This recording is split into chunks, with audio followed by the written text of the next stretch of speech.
Uma boa noite, meus irmãos. Me ouvem bem? Novamente eu aqui, encantado com o microfone de lapela.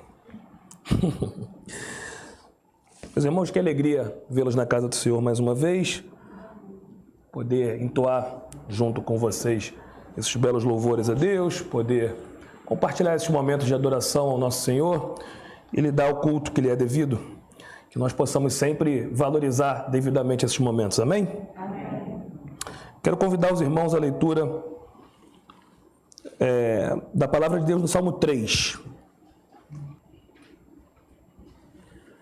Salmo 3, meus irmãos. Todos encontraram?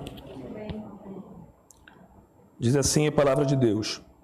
Salmo de Davi, quando fugia de seu filho Absalão. Senhor, muitos são os meus adversários, muitos se rebelam contra mim. São muitos os que dizem em meu respeito, Deus nunca o salvará. Mas tu, Senhor, és o escudo que me protege. És a minha glória e me fazes andar de cabeça erguida. Ao Senhor clamo em alta voz, e do seu santo monte ele me responde. Eu me deito e durmo e torno a acordar, porque é o Senhor que me sustém. Não me assustam os milhares que me cercam. Levanta-te, Senhor, salva-me, Deus meu. Quebra o queixo de todos os meus inimigos, arrebenta os dentes dos ímpios. Do Senhor vem o livramento, a tua bênção está sobre o teu povo. Amém. Vamos orar, meus irmãos.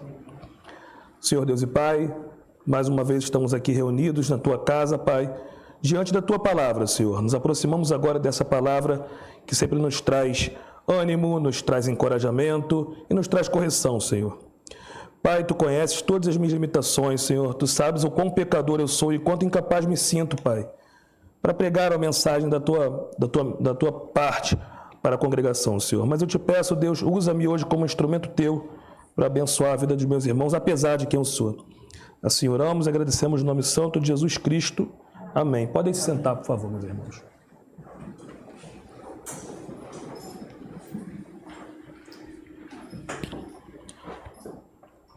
Como nós sempre procuramos fazer, queridos, vamos analisar esse texto hoje de maneira expositiva, isso é, vamos ver versículo por versículo, tentando compreender aqui o que Deus quis mostrar para o seu povo, o que Ele quer dizer para a gente hoje, ao ter legado esse salmo para a gente. Esse salmo atravessou milênios até chegar aqui. Há um motivo para isso, há um propósito de Deus, Ele fala conosco por meio da sua palavra.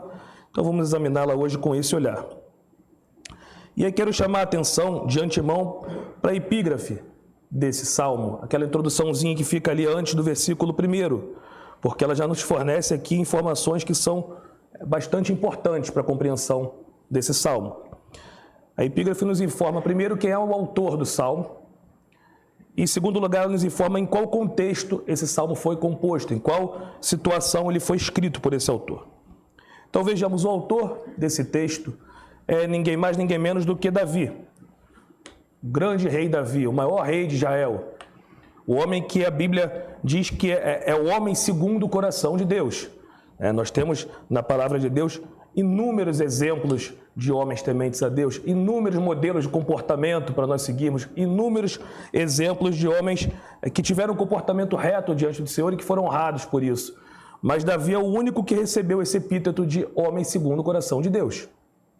Isso fala, evidentemente, da relação extraordinária e profunda que ele tinha com o Senhor. E como eu disse, essa introdução também nos fala um pouco sobre o contexto que esse salmo foi escrito. Esse é um salmo de lamento, como vocês podem ver, e ele tem um pano de fundo, como pano de fundo uma história bastante triste, bastante angustiante para Davi. Ele havia sido vítima há pouco tempo de um golpe de Estado, ele havia perdido o seu reino para seu filho, Absalão. Então, seu filho retorna após algum tempo, ele é perdoado pelo pai e fica ali alguns anos seduzindo as pessoas, arregimentando gente para poder, junto com ele, se insurgir contra o rei Davi. Então, seu filho, Absalão, o traiu, os seus soldados, os seus generais o traíram, os seus conselheiros próximos o traíram. Então, Davi está se vendo aqui numa situação bastante complicada, né? Ele teve que fugir do seu palácio na calada da noite, ajudado por uns poucos servos que permaneceram fiéis a ele, e fugiu como um rato que corre ali para não ser morto. Essa situação de Davi, o grande rei de Israel, teve de fugir do seu palácio de maneira humilhante após ser atacado por seu filho Absalão. E esse contexto fala muito, meus irmãos, sobre quem foi o rei Davi. Porque se por um lado ele é o homem segundo o coração de Deus, ele foi um grande líder militar, ele foi um grande estadista, alguém que sem dúvida alguma teve grandes feitos em nome do Senhor, por outro lado, esse mesmo homem cometeu erros crassos, erros terríveis. E agora, aqui nesse contexto, ele está sendo punido por alguns desses erros que ele cometeu, particularmente pelos dois maiores erros que a Bíblia narra que ele cometeu. O adultério com Batseba e o posterior assassinato de Urias. Assassinato, porque embora ele não tenha feito com as mãos dele, ele foi o mentor intelectual dessa morte, a morte de um servo leal que estava no campo de batalha lutando por ele. Então, a palavra de Deus nos mostra que Deus perdoou Davi. Ele tinha um coração contrito, ele se arrependeu verdadeiramente, por isso ele foi perdoado pelos pecados. Mas os pecados trazem consequências, ainda que tenham sido perdoados. E foi o que aconteceu aqui. Lá em 2 Samuel, capítulo 12, versículos 9 e 10, vocês não precisam abrir, podem anotar, eu leio aqui. Nós lemos o seguinte. Aqui temos o profeta Natã falando da parte de Deus para Davi. E ele diz o seguinte: por que você desprezou a palavra do Senhor, fazendo o que ele reprova?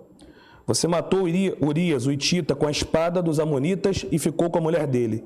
Por isso, a espada nunca se afastará de sua família, pois você me desprezou e tomou a mulher de Urias, o hitita, para ser a sua mulher. Reparem nessa expressão. A espada nunca se afastará da sua família. Por certo, há aqui uma maldição como decorrência desses pecados gravíssimos de Davi. E, de fato, a vida familiar de Davi era um drama terrível. Depois do ocorrido, o filho do adultério morre, a sua filha Tamar é estuprada pelo seu primogênito, Amnon, que é morto posteriormente por Absalão, seu outro filho. Absalão esse que agora se insurge contra o pai, tomando-lhe o reino e assumindo ali o poder sobre Israel. Então, esse aqui é basicamente o quadro. Davi está aqui, nesse momento, escrevendo o Salmo. Ele perdeu o seu reino, ele perdeu o seu trono, ele perdeu o seu poder, ele perdeu o seu apoio popular, a admiração dos súditos. Ele está certamente num momento de terrível declínio. Ele está aqui vivendo o pior momento de toda a sua vida até então. Ele foi abandonado pelas pessoas a quem ele tanto amava, pessoas em quem ele confiava. Então é nesse contexto que Davi clama a Deus, ele faz uma oração, e essa oração é o Salmo 3, e ela pode ser dividida em quatro partes de 2 versículos. Então vejamos, no versículo 1 e 2, temos aqui Davi expondo a sua situação para Deus. Ele se apresenta diante de Deus e fala dos seus problemas. Ele faz um lamento. E aí chama atenção, é um lamento, não uma murmuração. É importante a gente ter clareza sobre essa distinção.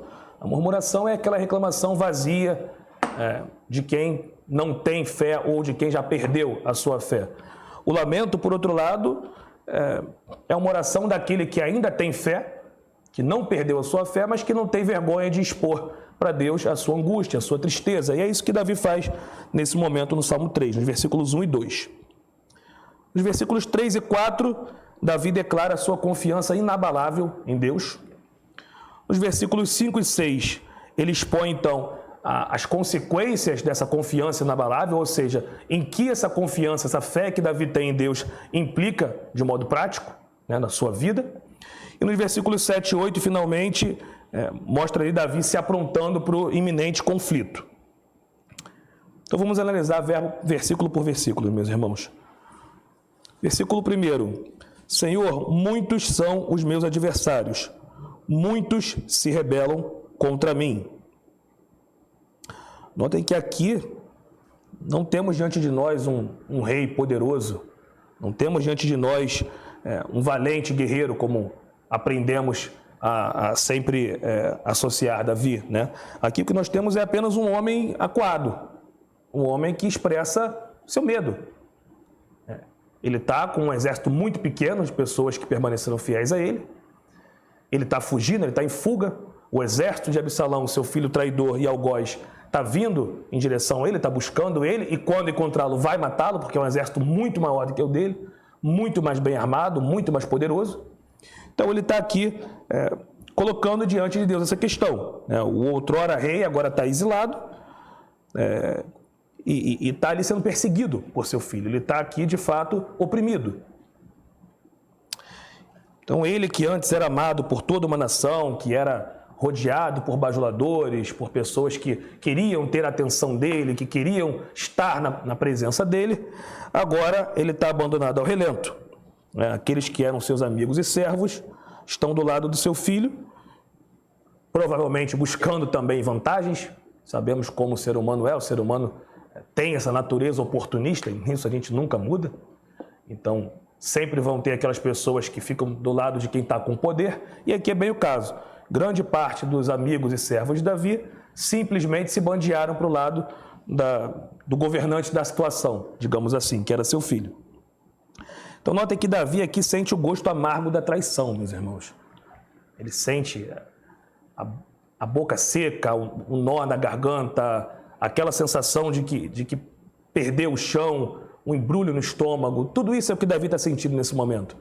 Ele não está só triste pela perda material que ele teve. Ele está triste porque foi traído por quase todo mundo em quem ele confiava. Pouquíssimos permaneceram ao lado dele. E particularmente traído pelo seu filho. Eu creio que muitos de nós aqui, nessa igreja hoje, conhecemos essa sensação de traição, esse sabor amargo de ser traído. Talvez aquele amigo que você ajudou, por quem você se dedicou tanto e no momento que você precisa dele, ele vira as costas para você, não te ajuda. Talvez o marido, a esposa, por quem você entregou tudo o que você podia, a quem você tanto se dedicou ao longo da sua vida, a quem você entregou os seus melhores anos da juventude, e aí, de repente, você é pego de surpresa por um caso extraconjugal, uma traição. Talvez um filho, por quem você tanto se dedica, você ensina desde pequeno, você gasta o seu tempo, tudo que você quer é ver seu filho feliz, como pai, como mãe. Em dado momento, seu filho cresce e simplesmente vira as costas para você, por algum motivo torpe, ele rompe relação com você. A gente conhece vários casos assim. Acho que todo mundo aqui deve ter alguma história conhecida acerca disso. Então, irmãos, a situação de Davi aqui é terrível. Ele está abandonado, ele foi traído, ele está se sentindo humilhado e ele está perplexo. E a gente nota essa perplexidade de Davi a partir das duas exclamações que estão nesse primeiro versículo, né? Esse ponto de exclamação não está aí à toa. Ele está, de fato, ali assustado com o que está acontecendo. Ele está perplexo. Ele está espantado, meus irmãos. O exército de Absalão só crescia, enquanto dele só diminuía. Do ponto de vista humano, não tinha jeito, não tinha como ele se salvar. Então ele coloca a situação diante de Deus. Ele fala, Senhor, as dificuldades estão crescendo, eu não sei o que fazer, não está ao meu alcance fazer nada, eu não tenho força para lutar contra ele, eu não vou conseguir fugir por muito tempo, eles são mais fortes, eles são muitos, e ele fala que são muitos várias vezes nesse começo, né? No versículo 1, 2 vezes, no versículo 2, ele repete que são muitos que estão vindo contra ele, então ele pede socorro ao Senhor. E você já ouviu que aquela expressão que diz que problema tem família grande, né? Problema nunca vem sozinho. De fato, ele nunca vem só, né? Davi aqui, como eu disse, está lidando com a traição em massa, com a traição particular do seu filho, com a perda do reino, com o fim de um projeto de nação que ele tinha, com o ostracismo, com o seu declínio pessoal, com o seu declínio financeiro. Mas alguma coisa incomoda ainda mais Davi do que tudo isso. E a gente pode observar isso no versículo 2. Vejam comigo, meus irmãos. São muitos os que dizem a meu respeito, Deus nunca o salvará. Então, nota, Os traidores estavam agora desacreditando a fé de Davi. Eles estavam debochando de Davi. Estavam caçoando dele, escarneando. Estavam dizendo que Deus jamais iria socorrê-lo. Deus não vai salvar um pecador como você. Você está perdido. Não adianta se esconder, não adianta fugir, não tem jeito para você. Deus virou as costas para você. Você não merece ser salvo por Deus. E riam. E se regozijavam caçoando de Davi por conta disso. E isso incomodava demais Davi, porque é evidente, quando você sabe que é culpado e alguém joga a culpa na sua cara, e era isso que faziam, trazendo à tona esses pecados que citamos há pouco tempo de Davi, o adultério e a morte posterior de Urias, é óbvio que você acusa o golpe. É claro que se alguém vira para você e começa a expor os seus pecados, você fica mal com isso. Isso aconteceu aqui com Davi. Dá para sentir, pela forma que ele escreve, como ele estava se sentindo mal, como ele estava para baixo nesse momento. E aí quero chamar a atenção de vocês, meus irmãos, para algo importante, fundamental, eu diria. O nosso inimigo, Satanás, ele é perigoso, ele é astuto, mas ele não é criativo. Então as estratégias que ele usa para combater a gente, as estratégias que ele usa para nos ludibriar, para nos fazer mal, são sempre as mesmas, desde sempre. Se você pegar Gênesis, lá no Éden, até hoje, as estratégias são as mesmas. Ele vai brincar com a sua vaidade, ele vai tentar induzir você ao erro, ele vai distorcer um discurso e ele vai tentar te convencer de algo assim. A mesma coisa que ele fez com Davi, ele vai tentar fazer com você. Ele vai tentar fazer você pensar que Deus não está nem aí para você, que Deus não se importa com os seus problemas, que você é pecador demais para ser ouvido pelo Senhor, que você simplesmente não tem por que orar a Deus porque Ele não vai te ouvir, que seus pecados não foram perdoados, Ele vai colocar em xeque a sua salvação, Ele vai tentar fazer você duvidar do seu novo nascimento, Ele vai tentar ludibriar você dessa forma, exatamente como Ele fez com Davi. E Ele pode fazer isso de duas formas. Ele pode fazer isso por meio da sua própria consciência, ou Ele pode, como fez aqui no caso, usar pessoas para isso. Pessoas para expor o seu pecado, pessoas para questionar a sua fé, trazer alguém do passado que você conheceu há muitos anos para envergonhar você, para te contar, para contar para pessoas que estão próximas a você de pecados que você cometia no passado e que você até deixou de cometer, você é outra pessoa, você nasceu de novo, mas não importa, a pessoa está lá te expondo e aquilo vai te machucando. Eu diria que não há nada mais perigoso, meus irmãos, para um cristão do que cair nessa. O maior perigo que qualquer crente pode enfrentar é acreditar nessa história. Porque a gente pode enfrentar qualquer dificuldade se confiar que Deus está do nosso lado. Mas se por um só momento você titubear, se por um só instante você ficar em dúvida se Deus está com você mesmo, se você acreditar que Ele se foi, que Ele não está mais ali para te auxiliar, aí você desaba. Aí é o começo do fim, porque já não tem mais esperança. Você se conhece, você sabe quem você é. Você sabe as suas fraquezas, as suas limitações, os seus pecados. Se Deus não está do seu lado, então você não tem jeito. Então a batalha está perdida. E se você acreditar nisso, o demônio venceu. Toda vez, meus irmãos, que o demônio tentar induzir você a isso, toda vez que o inimigo tentar colocar isso na sua cabeça, meu conselho é: volte para Colossenses 2. Vá para o texto, leia. Olha o que está lá. A dívida que era contra nós, ela já foi paga. A sua culpa, ela foi aniquilada na cruz do Calvário por Cristo. Ele pagou a sua dívida. Cristo se sacrificou, Cristo veio ao mundo para isso. Ele derramou o seu sangue precioso para salvar você. Lá na cruz do Calvário, os seus pecados estavam sobre Cristo. E em troca de ter recebido seus pecados, Ele devolve para você a justiça dele. Isso que é a justificação. A justificação consiste nesse ato legal por meio do qual Deus te declara, através do sacrifício de Cristo, como alguém justo. De tal modo que quando Deus olha para você, Deus não vê o seu pecado, Deus vê Cristo, Deus vê justiça. Então você não pode acreditar nessa história de que não tem jeito para você, de que Deus não está nem aí para você, de que Deus não vai ouvir sua oração. Então vejam, meus irmãos, retornando nos 2 primeiros versículos, Davi repete 3 vezes que são muitos contra ele, evidenciando aqui o fato dele se sentir pequeno, dele se sentir oprimido, acuado. Mas aí vem o versículo 3, e com o versículo 3, queridos, vem também a esperança. Eu quero que você tenha em mente que cada palavra nesse versículo que nós vamos ler agora não se aplicava somente a Davi, mas se aplica também a você. Diz assim: mas tu, Senhor, és o escudo que me protege, és a minha glória e me fazes andar de cabeça erguida. Gostaria de ler novamente agora com toda a igreja junto. Mas tu, Senhor, és o escudo que me protege, és a minha glória e me fazes andar de cabeça erguida. Notem que ele começa esse versículo com uma conjunção adversativa, né? Com mais. Ou seja, ele está nos primeiros 2 versículos relatando para Deus seus problemas, as suas muitas dificuldades, o cenário nebuloso que ele estava enfrentando. E ele começa o versículo 3, mais. Ou seja, todavia, porém, apesar disso tudo, a despeito desses problemas todos, eu sei que o Senhor está comigo.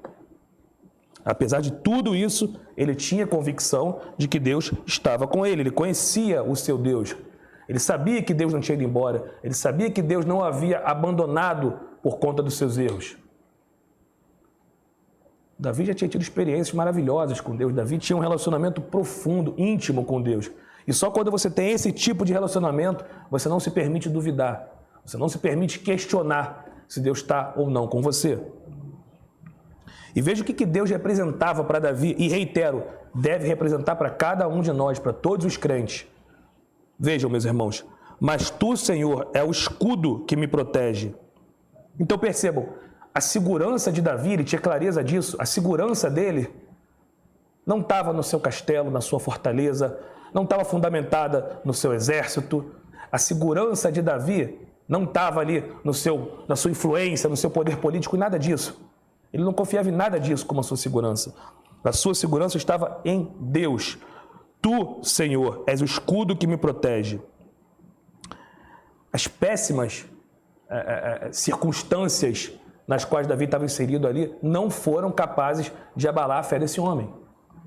Apesar de tudo que ele enfrentava, da traição, do medo, da insegurança, da iminência de um combate, da tristeza, das perdas, apesar de tudo isso, esse homem não teve a sua fé abalada. A fé de Davi era uma fé constante. Era uma fé constante. Era o que a gente chama de fé ultra-circunstancial. Ela não estava sujeita a variações conforme as mudanças na sua vida, conforme as circunstâncias da sua vida. Então, quando tudo ia bem, Davi tinha fé. Quando tudo ia mal, Davi conservava a sua fé igualzinho. Igualzinho, ele não se abalava. Vocês sabem, meus irmãos, o escudo é uma arma de defesa, é uma arma para proteção.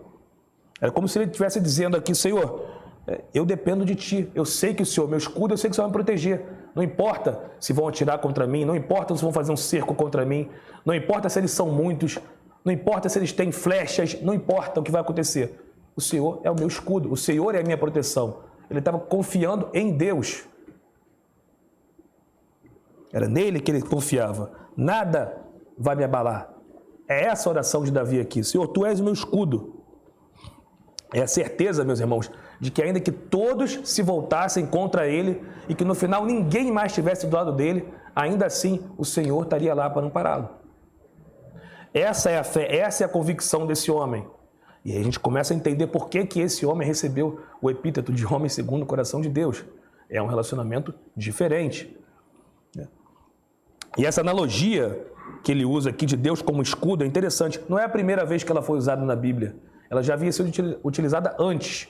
Lá em Gênesis 15, versículo 1, o próprio Deus, o próprio Senhor diz a Abrão: não tenha medo, eu sou o seu escudo. Então Deus se apresenta para um representante do seu povo como o seu escudo, como a sua proteção. Quando Deus diz que é o seu escudo, e se ele era o escudo de Abraão, se ele era o escudo de Davi, ele também é o nosso escudo, porque nós também fazemos parte da mesma aliança. Se ele é o seu escudo, meus irmãos, então quer dizer que o mundo não pode destruir. Quer dizer que as circunstâncias não podem destruir você, que os problemas não podem destruir você, que os inimigos não podem destruir você. Quer dizer que o demônio não pode destruir você, a morte não pode destruir você. A morte já foi morta na cruz por Cristo. Ela não tem mais força sobre você. O seu pecado não vai destruir você, meu irmão. É o que está sendo dito, porque Deus é o seu escudo. Só que parece que muitas vezes a gente acaba esquecendo disso, né? É bonito falar, mas colocar isso na prática é uma coisa muito mais difícil, é bem complicado, porque quando os problemas vêm, quando você é alvo de uma tragédia, quando você se vê numa situação difícil, no desemprego, numa crise, doente, raramente a sua fé permanece inabalável. E eu falo isso com vocês e falo de mim também. A nossa fé oscila, nós não somos constantes como deveríamos ser. E observe, é muito fácil você ter fé em Deus quando tudo vai bem, né? É muito fácil você dizer que é um servo do Senhor, que é o seu filho. As coisas vão bem para você quando seu filho está numa boa escola, quando seu casamento está maravilhoso, quando você tem vigor e saúde, quando as pessoas que você ama estão próximas de você, aí é muito fácil. Mas quando isso é tirado de você, quando suprimem de você aquilo que você mais ama, aí é difícil você manter essa fé inabalável. E aqui Davi está dando uma lição para a gente. É possível e é nosso dever fazer isso. Só que isso não vem do nada. Isso não vem com a participação em um culto semanal, sem leitura da Bíblia, né? Se você passar a semana sem ler a Bíblia, você não ora, né? O seu contato, seu relacionamento com Deus se resume a domingo de manhã, 10 da manhã você está aqui no culto. Não tem expectativa de que você vai ter esse tipo de fé, se esse for o seu relacionamento com Deus, um relacionamento pequeno, raso, diminuto. Isso exige muito de você. Isso exige uma vida de culto, uma vida de oração. Exige leitura da palavra, exige oração, exige comunhão com os irmãos. E Davi é um exemplo para nós, meus irmãos, um exemplo que nós devemos seguir de como se manter confiante no Senhor, mesmo nas piores circunstâncias. Deus é nosso escudo, porque Ele é a nossa garantia de que no final tudo vai dar certo. Não importa como está o meio, no final é garantia de que tudo vai terminar bem, porque Deus é o nosso escudo, Ele nos protege. Amém?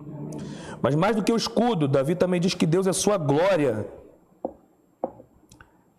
Veja o cenário, meus irmãos. Aqui nós temos um Davi já idoso, bem distante do Davi, jovem guerreiro que batalhou contra Golias e que depois liderou seu exército contra vários outros povos. Não, aqui nós temos um Davi já idoso, um Davi já fraco, um Davi triste, humilhado por ter sido expulso do seu palácio, traído pelas pessoas que ama, pelo seu filho. O livro de 2 Samuel, capítulo 15, versículo 30, nos traz um relato bastante deprimente, eu diria, da fuga de Davi na calada da noite do seu reino. Diz assim: Davi, porém, continuou subindo o Monte das Oliveiras, caminhando e chorando, e com a cabeça coberta e os pés descalços. E todos os que iam com ele também tinham a cabeça coberta e subiam chorando. Isso aqui é quase uma procissão fúnebre, né? Estão saindo escondidos, com o rosto escondido, coberto, descalços, chorando, todos eles em prantos. É uma cena terrível, difícil de imaginar o homem de Deus passar por isso. Qualquer um que olhasse para Davi nesse momento, certamente julgaria que a glória dele acabou. A glória de Davi acabou. Davi não é mais nada agora. Ele foi rei, ele teve glória, ele foi poderoso, mas hoje ele não é mais nada. Olha a situação dele. Está pior do que eu. Mas se enganavam, meus irmãos. Se alguém pensava assim, se enganava. Porque Davi diz que Deus é a sua glória. Ele está dizendo aqui: Deus, tu és a minha glória. A minha glória não é o palácio, a minha glória não é a minha reputação, a minha glória não é o povo, não são os súditos, a minha glória não é o poder econômico, não é o poder político, a minha glória não é a coroa, não é o trono, não é nada disso. Nada disso. A minha glória é o Senhor. É isso que ele diz. E aqui temos mais uma lição importante. O mundo pode tirar muita coisa da gente, muita coisa. O tempo, ao passar, vai tirar o seu vigor, a sua saúde. A morte vai roubar de você as pessoas que você mais ama. Em algum momento, a sua própria vida. A depressão pode tirar de você a alegria, o ânimo, a coragem. Mas tem uma coisa que nada jamais vai poder tirar de você: o Deus em quem você confia. O Deus em quem você crê jamais vai ser tirado de você. E se esse Deus for a sua glória, então, querido, você nunca vai perder a sua glória. Porque esse Deus nunca vai se afastar de você. Amém? Mais ainda no versículo 3, ele diz: Tu, Senhor, é quem me faz andar de cabeça erguida. Deus é quem levanta o nosso moral, mesmo quando a gente está nas piores situações, quando a gente está no fundo do poço, quando você está lá na sarjeta, jogado no chão, quando você está no corner, Deus vai lá, pega você pela mão, te levanta e restaura a sua vida. É isso que Deus faz. Ele ergue a sua cabeça para que você possa novamente caminhar com intrepidez, com coragem. Deus faz isso por você. Ele levanta você. Quando todo mundo olha para você e acha que você está acabado, que não tem mais o que fazer, aquele ali, esquece, já era. Deus vai lá e renova as suas forças. Ele faz você andar de cabeça erguida, meu irmão.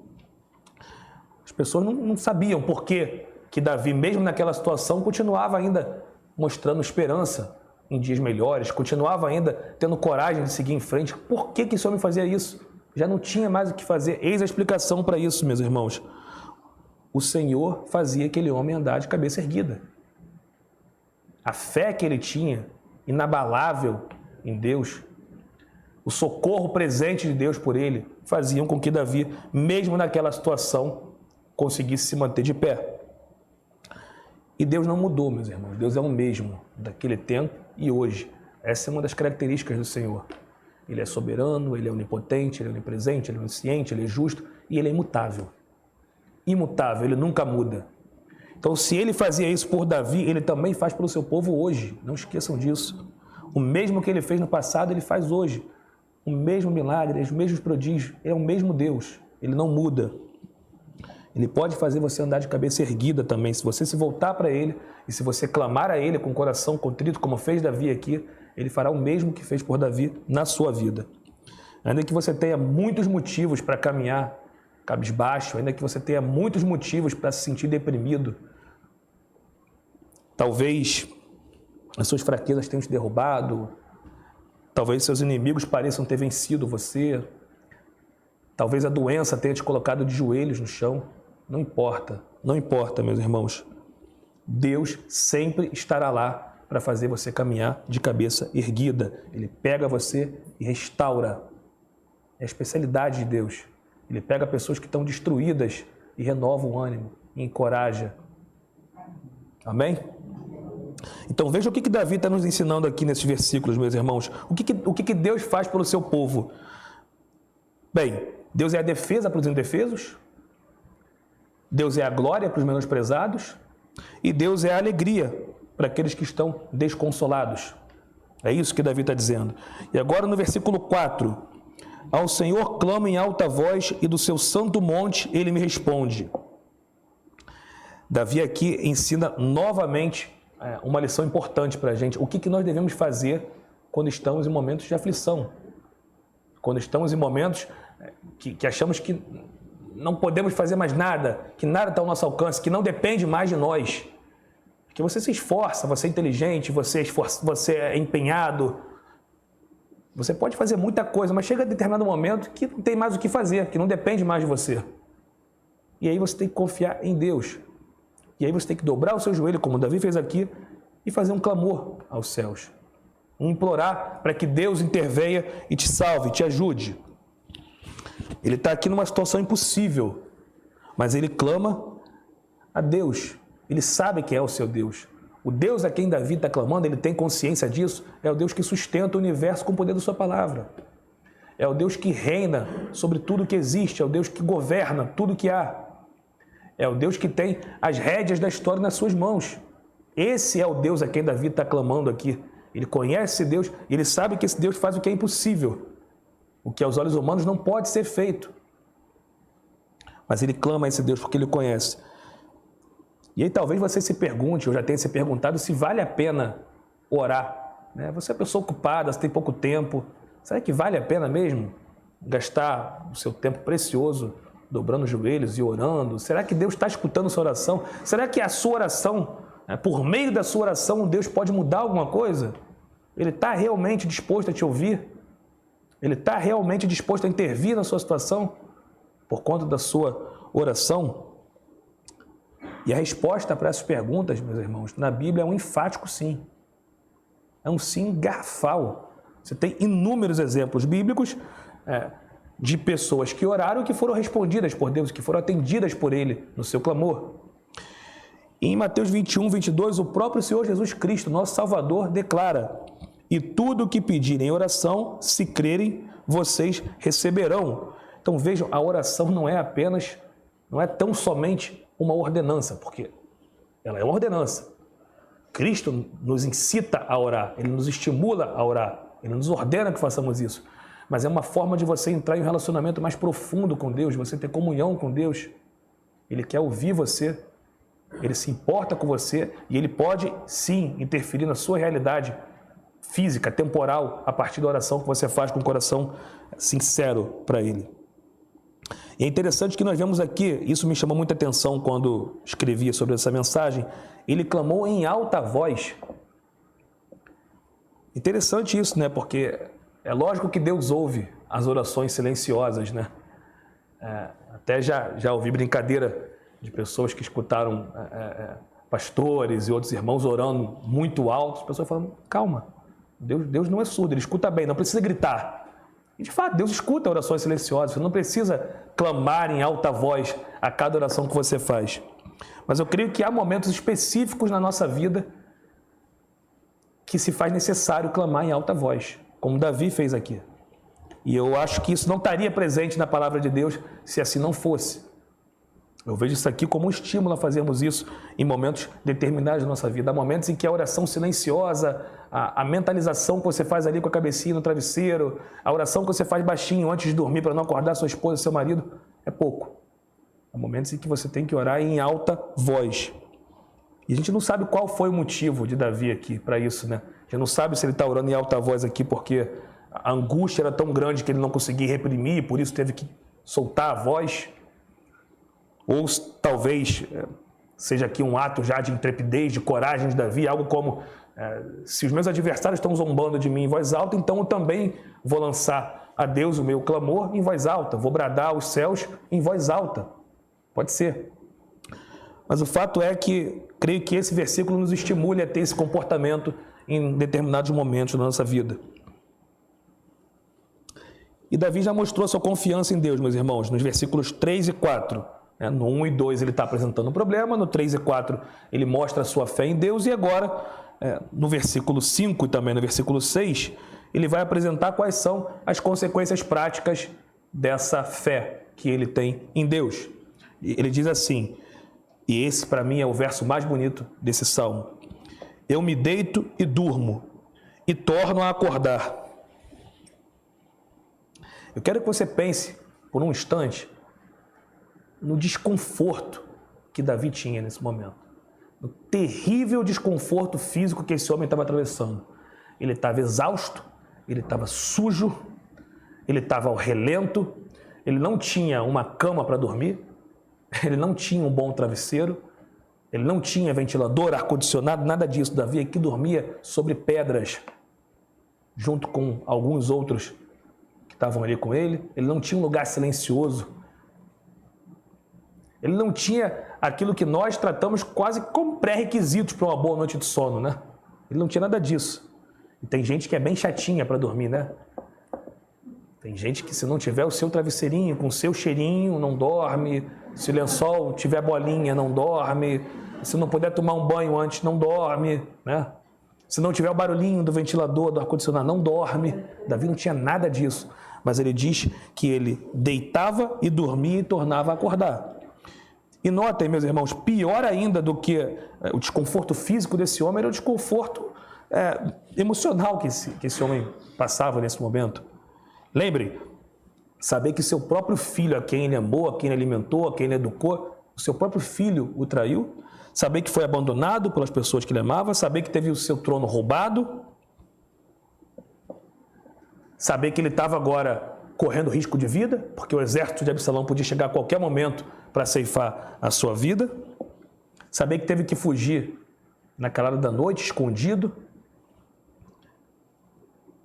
Pense como é que estava o emocional desse homem nesse momento. E apesar disso tudo, ele diz que ele deita e que dorme, torna a acordar.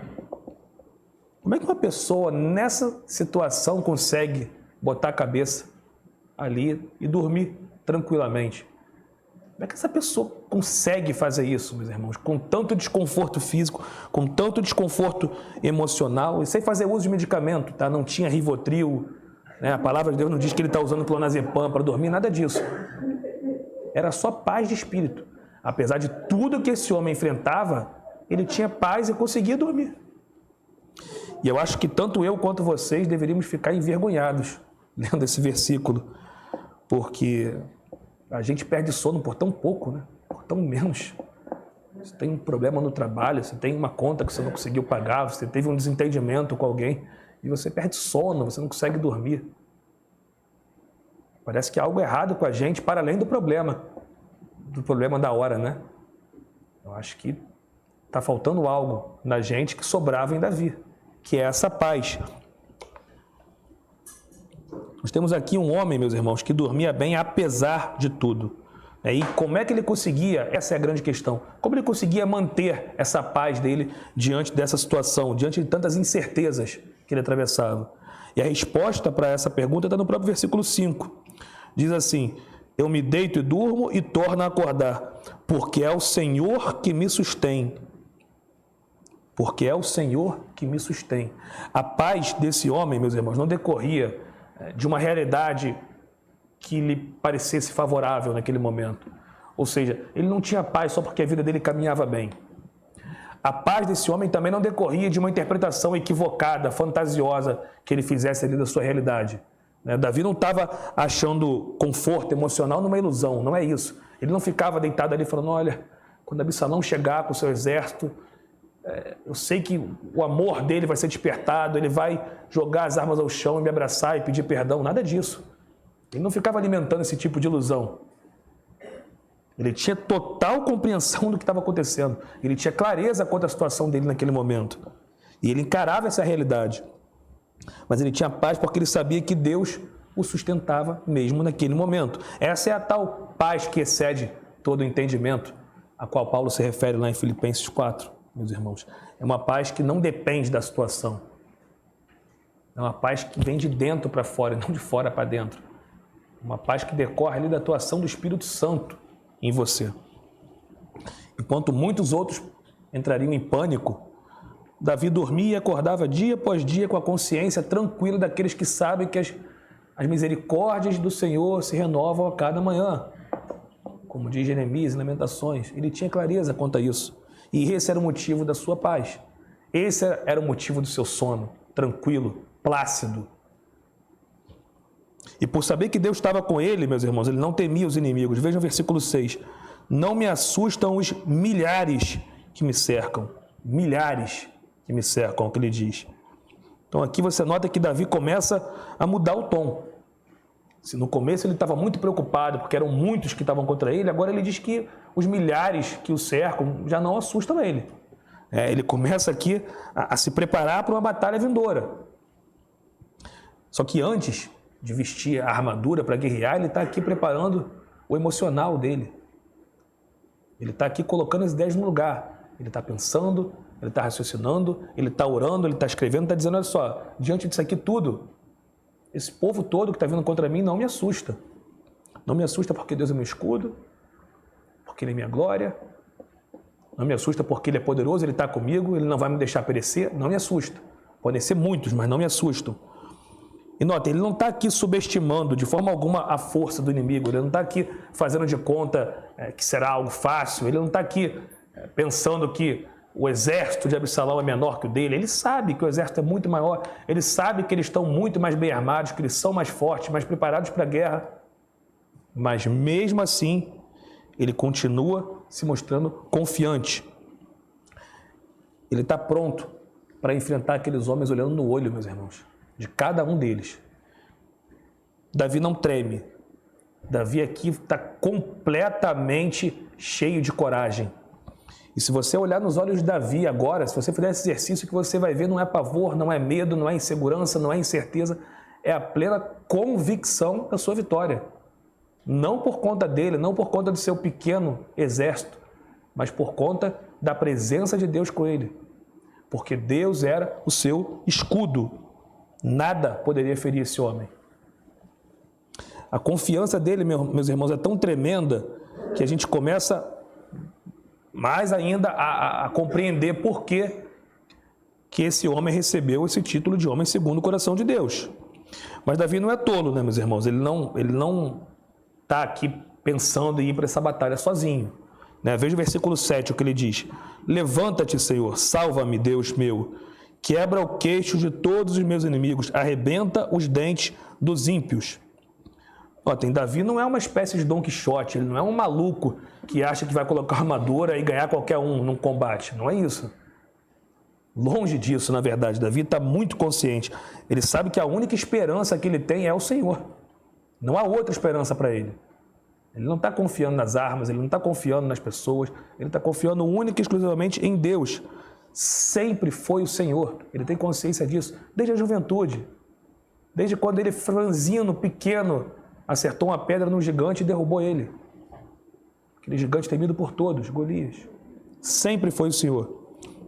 Davi aprendeu a atravessar situações extremas há muito tempo, confiando em Deus, meus irmãos. E aqui era só mais uma. Então, mais uma vez, ele clama por um milagre e, mais uma vez, esse Deus que é fiel o atende.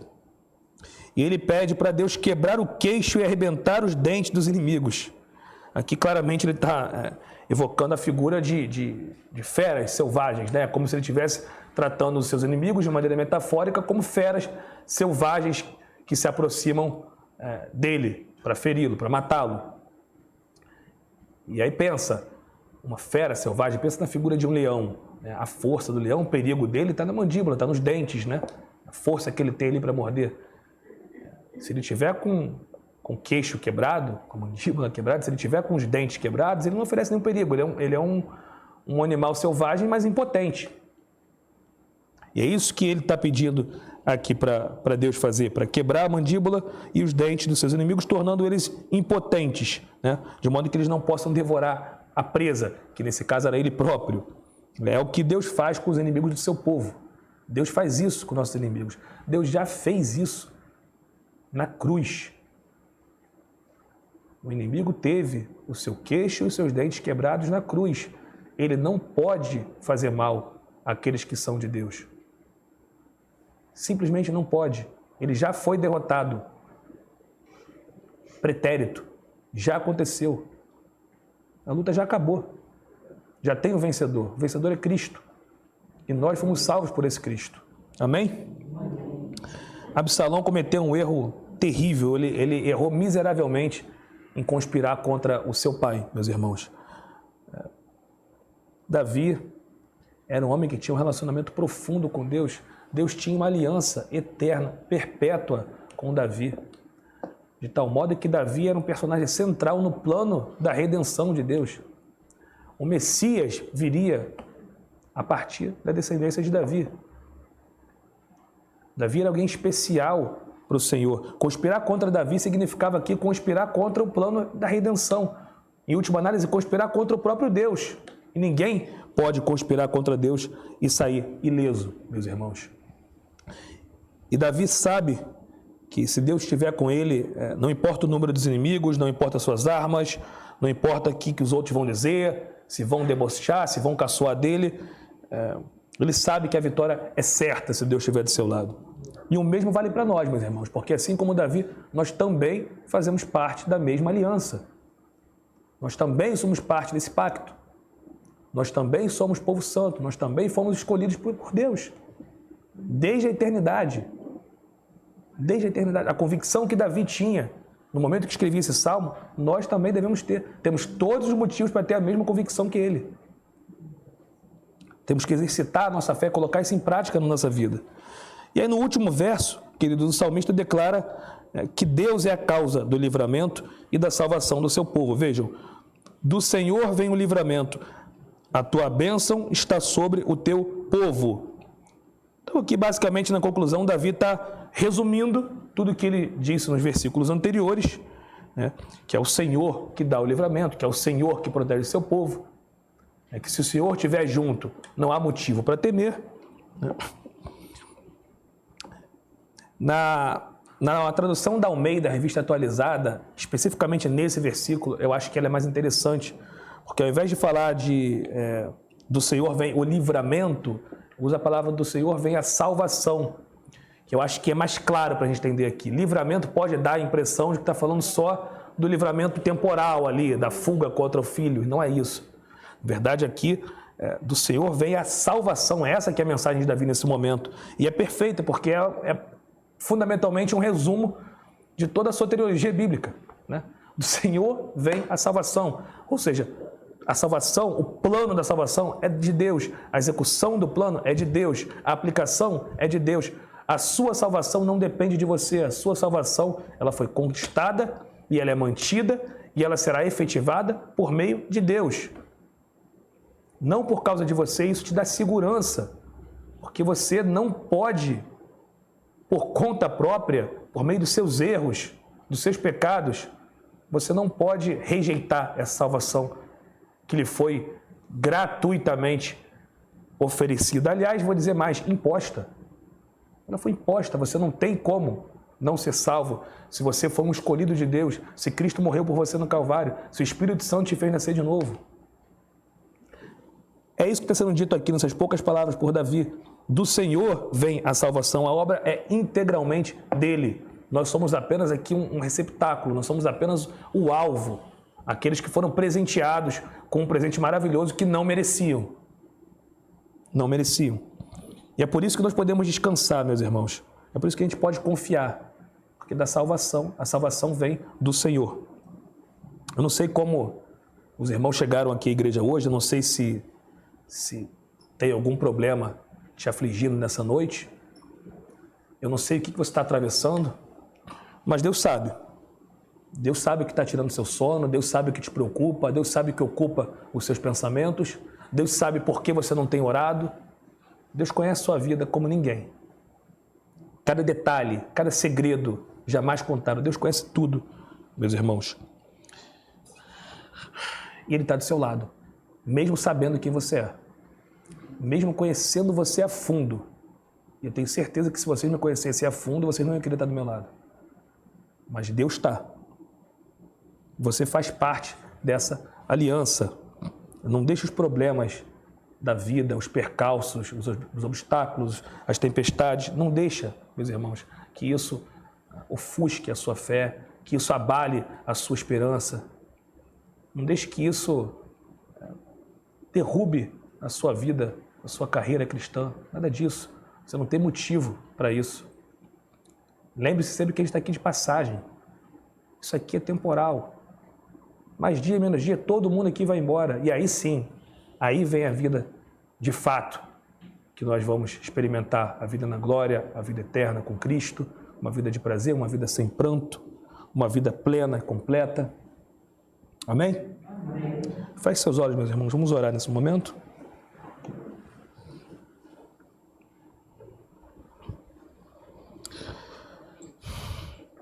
Deus amado, Tu conheces o coração de cada um dos meus irmãos, Senhor. Nós não podemos esconder nada de Ti, Deus. O Senhor conhece as nossas necessidades, as nossas frustrações, as nossas tristezas, meu Pai amado, os nossos medos, inseguranças. Tu sabes aquilo que anda tirando nosso sono, nossa paz, afetando a nossa vida espiritual, Senhor. Pai, eu oro para que essa mensagem que foi agora pregada de forma genérica, Deus, possa alcançar de maneira particular, de maneira profunda, cada coração aqui, Deus. Pai, que nós possamos encontrar conforto e esperança na certeza de que o Rei da Glória, o Deus de todo o universo, está do nosso lado, atento ao nosso clamor, disposto a ouvir nossa oração, Senhor. Deus amado, renova o nosso ânimo, meu Pai amado, renova nossas forças, Pai. Que aqueles que chegaram aqui abatidos hoje saiam daqui encorajados, Senhor. Que aqueles que têm medo, meu Pai amado, possam caminhar de cabeça erguida, intrépidos, Senhor. E que a alegria invada o coração daqueles que chegaram hoje entristecidos e deprimidos, Senhor. Pai, ajuda-nos a andar de cabeça erguida e a experimentar a paz que excede todo o entendimento que vem do seu trono, Deus. Assim oramos e agradecemos no nome santo de Jesus Cristo. Amém.